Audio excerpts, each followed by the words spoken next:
Kubara igice cya 20. Mose na Aroni bakora icyaha gituma Uwiteka yanga ko bajya i Kanani. Iteraniro ry'Abisirayeli ryose rigera mu butayu bwa Zini mu kwezi kwa mbere, ubwo bwoko buguma i Kadeshi. Miriyamu agwayo barahamuhamba. Iteraniro ribura amazi, bateranira kugomera Mose na Aroni.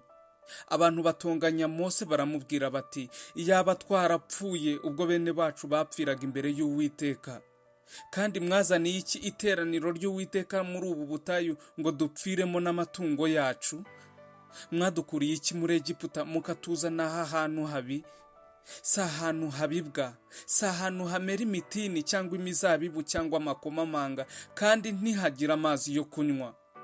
Mose na Aroni bava imbere y'iteraniro bajya imbere y'ihema ry'ibonaniro, bikubita hasi bubamye, ubwiza bw'Uwiteka burababonekera.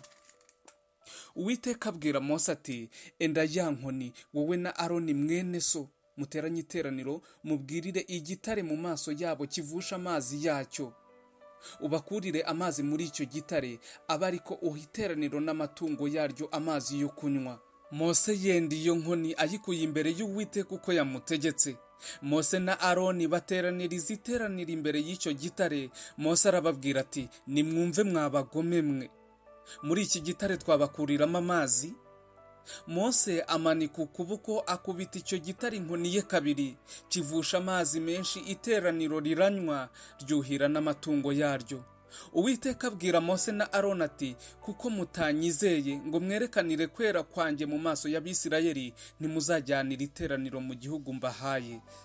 Ayo niyo mazi y'i Meriba, kuko Abisirayeli batonganije Uwiteka akerekanira muri bo kwera kwe. Abedomu banga ko Abisirayeli banyura mu gihugu cyabo.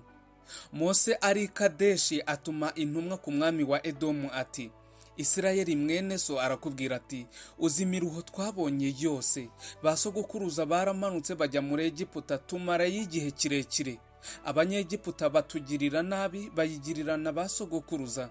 Dutakiye Uwiteka yumva ijwi ryacu, atuma marayika adukura muri Egiputa. Dore none turi Kadeshi, umudugudu wo ku rugabano rwawe. Reka tunyure mu gihugu cyawe, ntituzagira umurima cyangwa uruzabibu tunyuramo, kandi ntituzanywa amazi yo mu mariba yawe, ahubwo tuzaca mu nzira y'umwami, twe gutambikira iburyo cyangwa ibumoso, tugeze aho tuzarangiriza igihugu cyawe.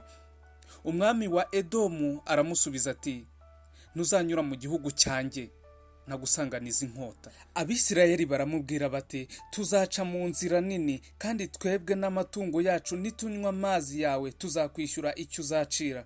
Reka tuhace n'amaguru gusa, nta kindi tuzakora. Arabahakanira ati, ntimuzahanyure. Abedomu babashingira urugero rw'ingabo nyinshi n'amaboko menshi, nuko Abedomu banga gucisha Abisirayeli mu gihugu cyabo.